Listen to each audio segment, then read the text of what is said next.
سمجھنے کی باتیں ہیں.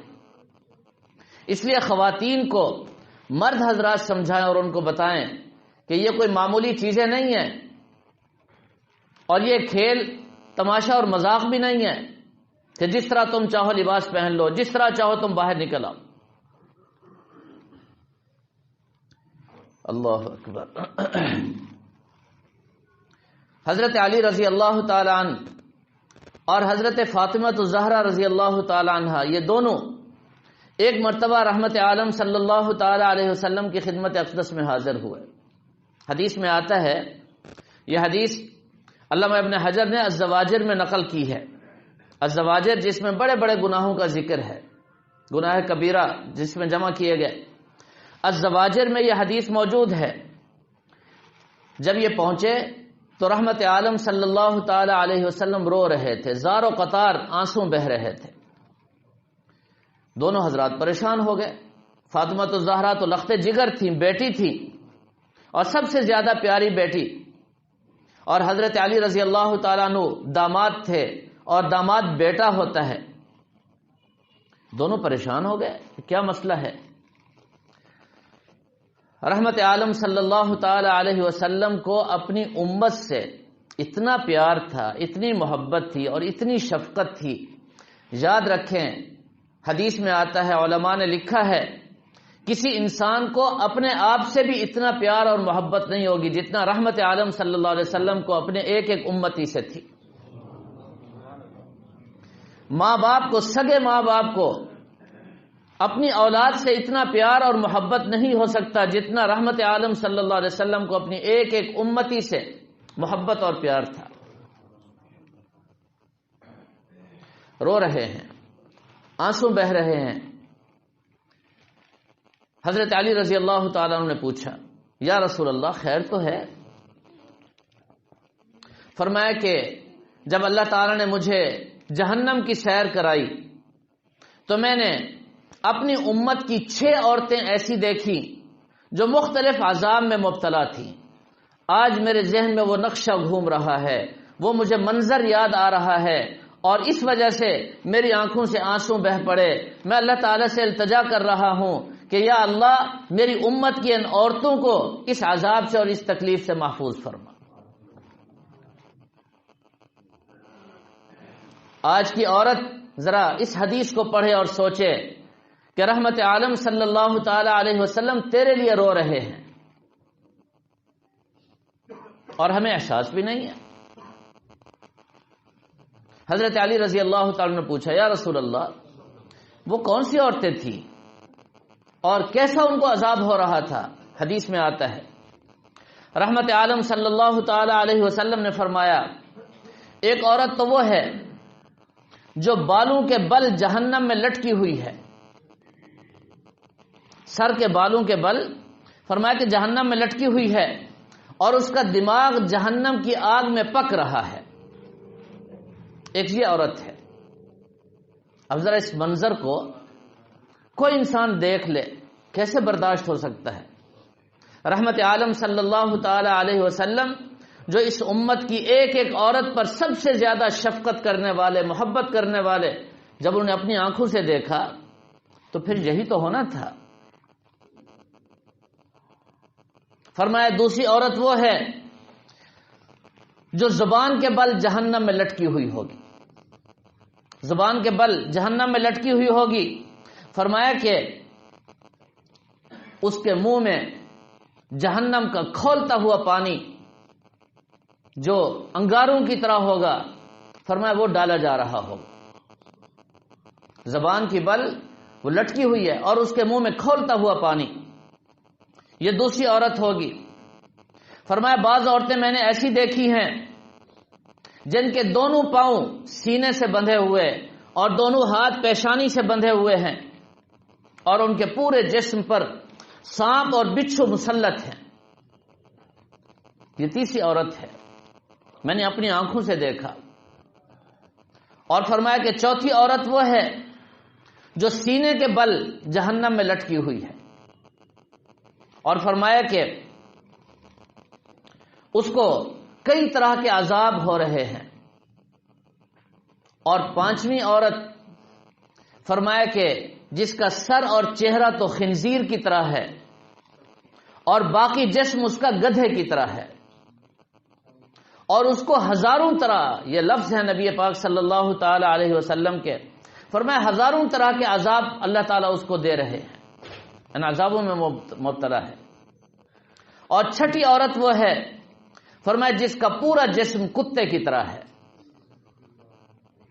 فرمایا کہ اس کے منہ سے جہنم کی آگ داخل کی جا رہی ہے اور پاخانے کے مقام سے نکل رہی ہے۔ رحمت عالم صلی اللہ تعالی علیہ وسلم نے ان 6 عورتوں کا ذکر فرمایا۔ ذرا سوچئے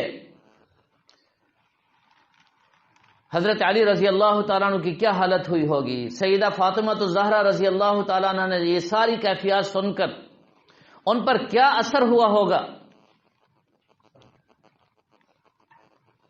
تھوڑی دیر کے بعد سیدہ فاطمہ الزہرا رضی اللہ تعالی عنہ نے عرض کیا، یا رسول اللہ صلی اللہ علیہ وسلم، ان عورتوں کا کیا گناہ ہوگا، یہ کیا کرتی تھی، کیوں ان کو ایسا سخت ترین عذاب ہو رہا ہے؟ رحمت عالم صلی اللہ تعالی علیہ وسلم نے ارشاد فرمایا، سب سے پہلی عورت جو سر کے بل جہنم میں لٹکی ہوئی تھی، فرمایا کہ یہ وہ عورت ہے جو بغیر پردے کے باہر پھرا کرتی تھی، اور یہ اپنے سر کے بال لوگوں کو دکھاتی پھرتی تھی، جس طرح پچھلی حدیث میں نے ذکر کی جس میں جناب رسول اللہ صلی اللہ تعالی علیہ وسلم نے فرمایا بختی اونٹ کی طرح، اونٹ کے کوہان کی طرح ان کے بال ہوں گے۔ جس طرح بختی اونٹ چلتا ہے، اس کا کوہان کبھی اس طرف اور کبھی اس طرف، دائیں بائیں، اور عجیب کیفیت ہوتی ہے، فرمایا ان عورتوں کے بال بھی کبھی اس طرف آئیں گے اور کبھی اس طرف جائیں گے، اور بالوں کا اوپر ایسے چھتا سا بنا ہوا ہوگا جیسے بہت زیادہ ان کے بال ہیں اور اوپر اٹھے ہوئے ہیں۔ فرمایا کہ یہ بال دکھایا کرتی تھیں۔ آج ہم سب کے سامنے ہے، کتنی عورتیں ایسی ہیں جو برہنہ لباس بھی پہنتی ہیں اور ننگے سر بھی پھرتی ہیں۔ اولاً تو دوپٹہ نہیں ہوتا، اگر ہو تو وی کی شکل میں وہ گلے پر ایسے ڈالتی ہیں اور زیادہ مائل کرنے والی ہو جاتی ہیں۔ فرمایا ان عورتوں کو سر کے بالوں کے بل جہنم میں لٹکا دیا جائے، یہ بغیر پردہ نہ کرنے کی سزا ہے۔ اور یاد رکھیں، پردہ ہر نامحرم سے ہے، چاہے وہ جیٹھ ہے، چاہے وہ دیور ہے، چاہے یہ جتنے بھی زادے ہیں، چچا زاد، مامو زاد، خالہ زاد، پھپھو زاد، ان سب سے پردہ ہے۔ اور ابھی تفصیل میں نے آپ کو بتائی، یہ ڈرائیور ہیں، گھر کے ملازم ہیں، اندر کے یا باہر کے، ان تمام مردوں سے پردہ عورت پر فرض اور واجب ہے۔ اگر وہ پردے کا اہتمام نہیں کرتی، اپنا چہرہ نہیں چھپاتی، چہرہ تو بڑی بات ہے، آواز کا بھی پردہ ہے، قرآن اور حدیث کا مطالعہ کریں، آواز کا بھی پردہ ہے۔ میں نے پچھلے درس میں بھی آپ کو بتایا کہ عورت جو ہے تصفیق کرتی ہے نمازوں میں، آواز نہیں دے سکتی، مرد سبحان اللہ کہیں گے، عورت یہ کرے گی، اس کی آواز کا پردہ ہے۔ اور قرآن پاک میں اللہ تعالی نے کئی مقامات پر اس کو ذکر فرمایا ہے، وَلَا تَخْضَعْنَ بِالْقَوْلِ فَيَطْمَعَ الَّذِي فِي قَلْبِهِ، آواز کو بنا بنا کر کے کسی سے باتیں مت کیا کرو، فَيَطْمَعَ الَّذِي فِي قَلْبِهِ مرض، جن کے دلوں میں بیماری ہے وہ طمع کرنے لگ جائیں گے۔ اور اگر بامر مجبوری کبھی ضرورت بھی ہو بات کرنے کی، تو فرمایا کہ یہ جو فطری بناوٹ ہے اور یہ فطری آواز کا جو انداز ہے، فرمایا اس کو تھوڑا سا بدل دو، سخت لہجے میں بات کرو، حکم ہے اس کا باقاعدہ۔ تو آواز کا بھی پردہ ہے، چہرے کا بھی پردہ ہے۔ اور حیرت ہوتی ہے ہمیں، کہتے ہیں چہرے کا پردہ نہیں ہے، تو میرے دوستو پھر پردہ ہے کس چیز کا؟ پھر پردہ کس چیز کا بتایا تو جائے نا۔ سینے کا پردہ ہے، پیٹ کا پردہ ہے، رانوں کا پردہ ہے، کس چیز کا پردہ ہے پھر؟ یہ تو ویسے ہی شرم و حیا والی عورتیں اپنا سارا جسم ڈھانپ کے رکھتی ہیں، اور اپنے مردوں میں بھی، اپنے گھر میں بھی یہ سارا جسم ان کا ڈھپا ہوا ہوتا ہے، تو پھر پردہ کر کے جانا وہ کس چیز کا پردہ ہے؟ عقل ماری گئی ہے ان لوگوں کی جو کہتے ہیں چہرے کا پردہ نہیں ہے۔ چہرے کا پردہ نہیں ہے تو پھر کوئی پردہ ہے ہی نہیں۔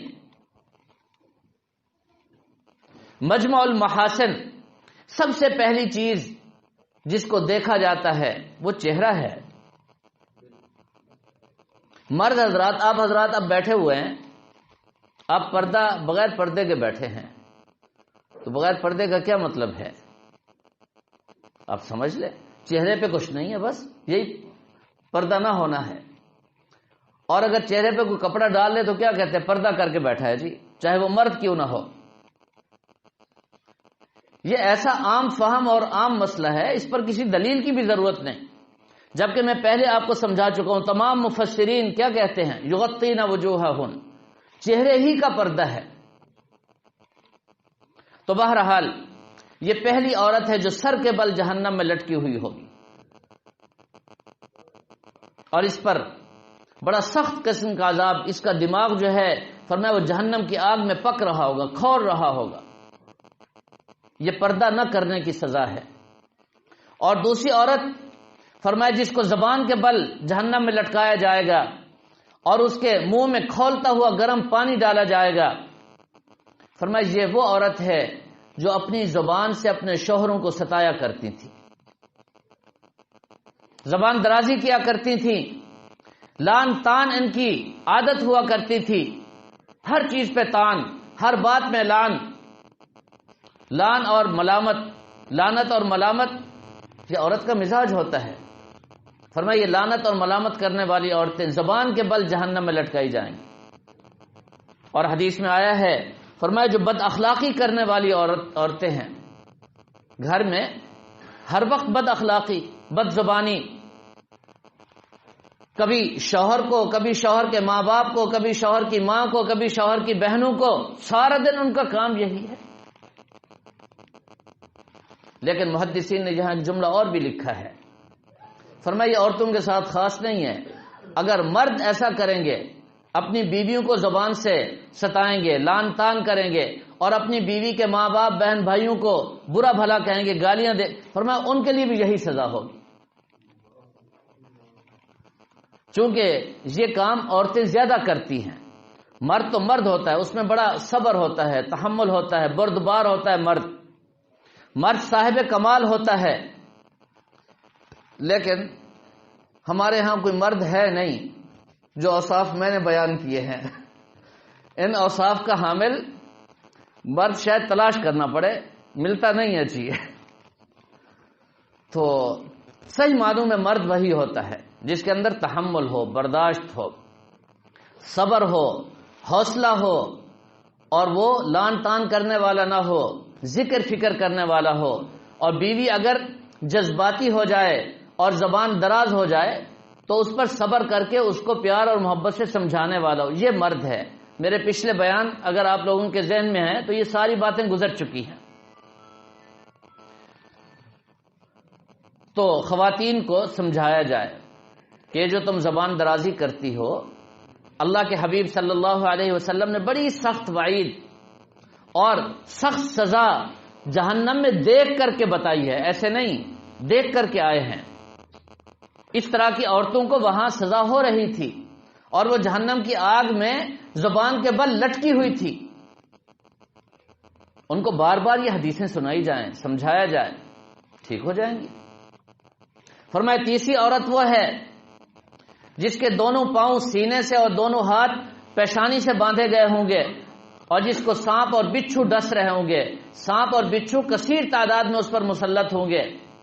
فرمایا یہ وہ عورت ہے جو ناپاک رہتی ہے، غسل کا خیال نہیں رکھتی، حالت جنابت میں کافی وقت گزر جاتا ہے، نمازوں کا وقت گزر جاتا ہے، وہ غسل نہیں کرتی، یا ماہواری کے ایام سے فارغ ہوئی فوراً غسل کرنا چاہیے تھا، غسل نہیں کیا، نماز کا وقت گزر گیا، اگلی نماز کا وقت آ گیا، فرمایا کہ غسل کرنے میں کوتاہی اور سستی کرنے والی جو عورتیں ہیں، فرمایا ان کے پاؤں سینے سے اور ان کے ہاتھ پیشانی سے باندھ دیے جائیں گے اور سانپ اور بچھو ان کے جسم پر مسلط کر دیے جائیں.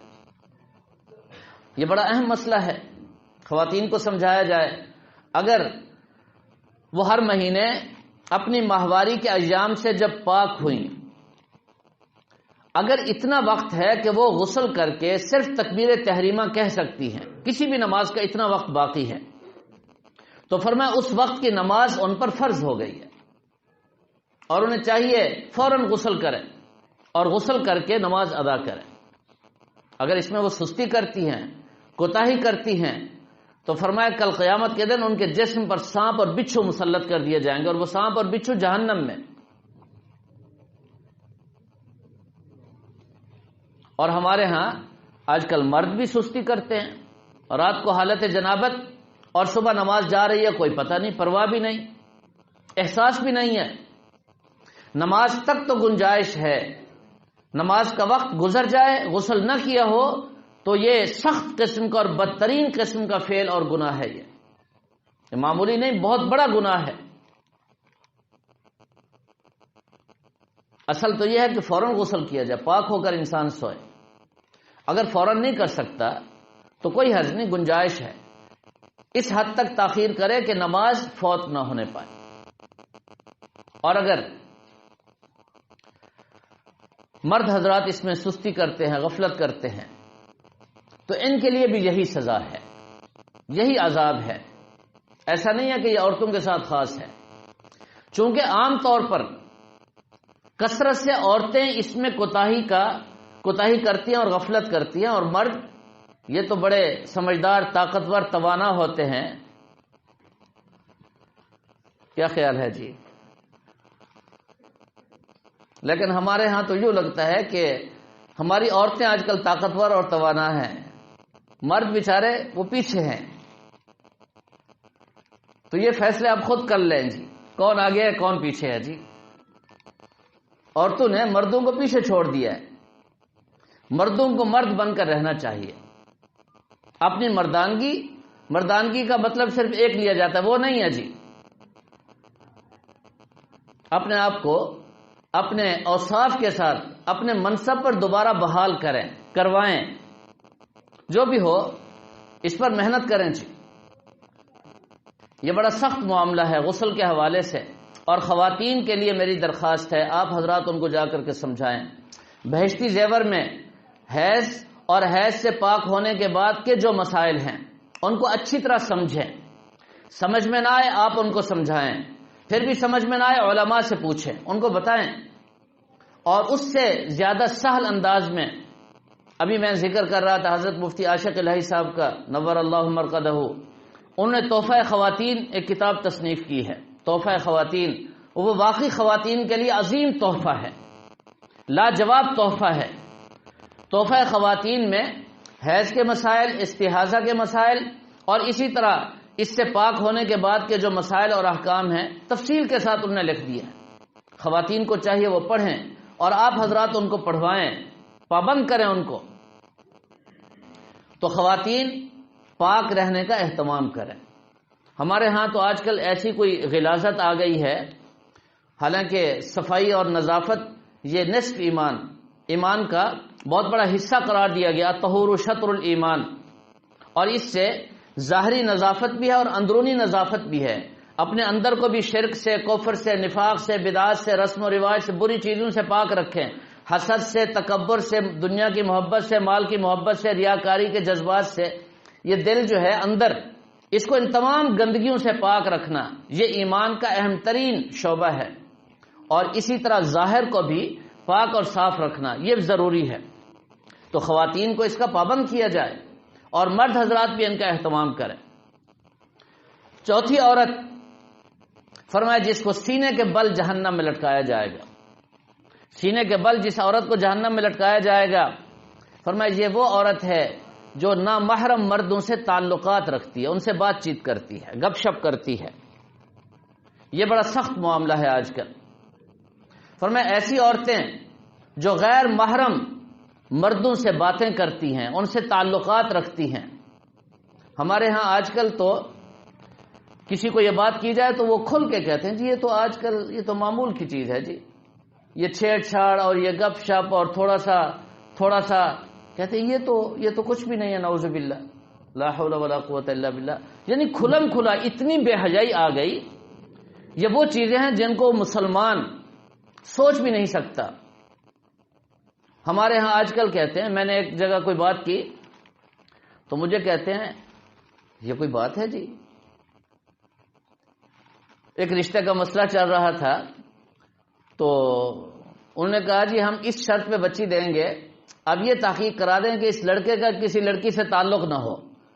تو میں نے ان سے پوچھا تو مجھے وہ کہتے ہیں جی یہ کوئی بات ہے، آج کل تو ہر لڑکے کا لڑکیوں کے ساتھ تعلق ہے. یہ نہیں جملہ تو سنے نا جی، جو سننے کے قابل بھی نہیں، سنا بھی نہیں جا سکتا. کہتے ہیں یہ کوئی بات ہے. یعنی ہمارا معاشرہ آج، ہماری معاشرت اور ہمارے حالات کہاں تک پہنچ گئے ہیں، ذرا اندازہ کیجئے. اب اللہ کا عذاب نہ آئے تو کیا آئے جی؟ اس گناہ کو گناہ بھی نہیں سمجھا جا رہا.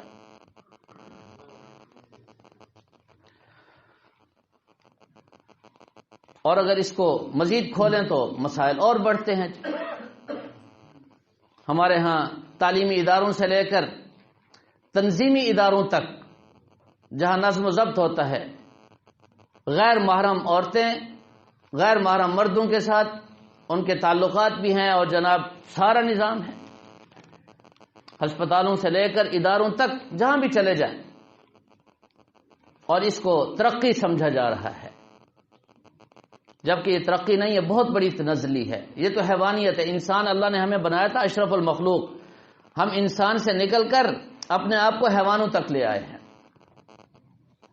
آج میں ایک جگہ عرض کر رہا تھا، کہیں بات چلی تو میں نے کہا کہ ذرا انسان کو سوچنا چاہیے، حیوان جو ہے وہ آزاد ہے، جو چاہتا ہے کر گزرتا ہے، بے حیائی اور جو بھی اس کے دل میں خواہش پیدا ہوتی ہے اپنی خواہشات کو پورا کر لیتا ہے. اور انسان کو اللہ نے انسان بنایا ہے، وہ باہر کے جو معاملات ہیں ان کا بھی دفاع کرتا ہے. کوئی ناجائز اور غلط چیز آ جائے، اس کے مزاج کے خلاف آ جائے، فوراً وہ ڈھال بنتا ہے. اور اپنا اندر وہ تو سب سے پہلے ہے. اگر اندر کا انسان اس کو کسی غلطی پر مجبور کرتا ہے تو فوراً وہ اس کو روکتا ہے. اگر اس کے اندر روکنے کی صلاحیت نہیں ہے تو وہ انسان نہیں ہے، وہ تو حیوان ہے پھر. اور آج میں نے یہ بات بھی عرض کی کہ دیکھو اللہ تعالیٰ نے حدود قائم کیے ہیں، ہر چیز میں حدود ہیں. میدان جہاد ہے، کتنا افضل ترین عمل ہے. فرمایا کہ میدان جہاد میں کسی عورت کو قتل نہ کرنا، مسلمانوں کو کہا جا رہا ہے، کسی بچے کو نہ مارنا، جو جنگ میں ان کے کافر شریک نہیں ہے اس کو بھی قتل نہ کرنا. اچھا وہ جو اپنی عبادت میں لگے ہوئے ہیں، چاہے بری ہے صحیح ہے غلط چھوڑ دو، ان کو بھی قتل نہ کرنا. اچھا کوئی کافر ایسا آ جائے جو بہت زیادہ خطرناک، تمہارے ہاتھ لگ جائے، قابو میں آ جائے، اس کا مسئلہ نہ کرنا، اس کے ہاتھ پاؤں ناک کان نہ کاٹنا. تو حدود ہے نا. معلوم ہوتا ہے یہ کسی انسان کا بنایا ہوا نظام نہیں ہے، خالق کائنات نے یہ اصول دیے ہیں. شوہر اور بیوی ہیں، اکٹھے ہیں، بند کمرے میں ہیں، کوئی بھی نہیں، بھئی یہاں تک آگے نہیں جانا، یہ کرنا وہ نہیں کرنا، حدود ہیں. تو اس اسلام کی آپ عالمگیریت کو دیکھیں، اس کے حدود کو دیکھیں، پتہ چلتا ہے کہ یہ انسان کو انسان بنانے والا دین ہے، انسان کو صحیح انسان بنانے والا. اور اسلام سے اور دین سے ہٹ کر جو بھی طریقہ ہے وہ انسان کو انسانیت سے گرانے والا ہے. تو بہرحال خواتین کو سمجھنا چاہیے، کسی قسم کے ناجائز تعلقات، کسی غیر مرد سے بولنا، تعلق رکھنا یہ حرام ہے. ورنہ اللہ کے محبوب صلی اللہ علیہ وسلم اپنی آنکھوں سے دیکھ کر کے آئے ہیں، ایسی عورتوں کو سینے کے بل جہنم میں لٹکا دیا جائے. اور پانچویں عورت، جناب رسول اللہ صلی اللہ علیہ وسلم نے ارشاد فرمایا، جس کا چہرہ اور سر خنزیر کی طرح ہوگا اور سارا بدن گدھے کی طرح ہوگا، اور اس کو ہزاروں طرح کے عذاب دیے جا رہے ہوں گے، کئی طرح کے. حدیث میں نبی پاک صلی اللہ علیہ وسلم کا ارشاد ہے، فرمایا کہ یہ وہ عورتیں ہیں جو چغلی کھانے والی اور جھوٹ بولنے والی ہوں گی. چغلیاں کھانے والی اور جھوٹ بولنے والی، ایک دوسرے کو لڑانے بھڑانے والی، ادھر کی بات ادھر اور ادھر کی بات ادھر، سچ اور جھوٹ کو مکس کر دیا، پورے گھر میں ایک لڑائی کا ماحول بنا دیا، کسی کو اس کے ساتھ لڑا دیا اور اس کو اس کے ساتھ لڑا دیا۔ ہمارے ہاں ہوتا ہے۔ فرمایا چغلی کھانے والی عورتیں، اس طرح کی حرکتیں اور جھوٹ بولنے والی عورتیں، فرمایا ان کا چہرہ اور سر خنزیر کی طرح ہو۔ مسلمان ہو جھوٹ بولے، یہ کیسے ہو سکتا ہے؟ مسلمان ہو پھر چغلیاں کھائے، کیسے ہو سکتا ہے یہ خواتین بھی تو ہماری مسلمان مائیں بہنیں بیٹیاں ہیں، ان کو بھی تو جنت چاہیے، ان کو بھی تو دین چاہیے، کون بتائے گا، کون سمجھائے گا ان کو؟ لہذا ان کو بار بار تنبیہ کی جائے، بتایا جائے کہ جھوٹ مت بولیں اور چغلی مت کھائیں۔ حکیم الامت حضرت تھانوی رحمہ اللہ تعالی فرماتے ہیں گھروں میں جتنی بھی لڑائیاں ہیں اب تحقیق کریں، اس کا سبب یہی دو چیزیں، یا چغلی یا جھوٹ، یا چغلی یا جھوٹ۔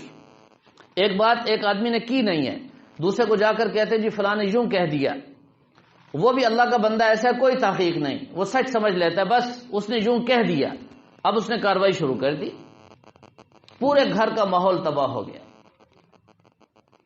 تو تین چیزیں گھر میں نہیں ہونی چاہیے، چغلی، جھوٹ اور غیبت۔ پہلے دن، نکاح کے پہلے دن، پہلی رات بیوی کو کہہ دیا جائے نہ غیبت سنوں گا نہ کروں گا، نہ غیبت سنوں گا نہ کروں گا، اور اپنے ماں باپ اور بہن بھائیوں کا ماحول بھی ایسے بنا دیا جائے، صرف ایک غیبت کو آپ ختم کر دیں، یہ گھر جنت کا منظر پیش کرے گا، جنت کا ماحول پیش کرے گا۔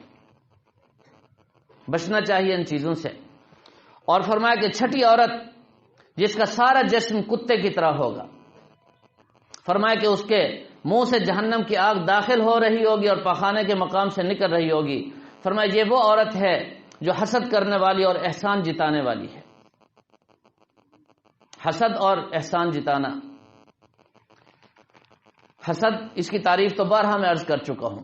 کسی کو اللہ نے کوئی نعمت دی، دل میں یہ جذبہ پیدا ہو گیا کہ اس سے چھن جائے، اس کے پاس نہ رہے، مجھے ملے یا نہ ملے اس کے پاس نہ رہے۔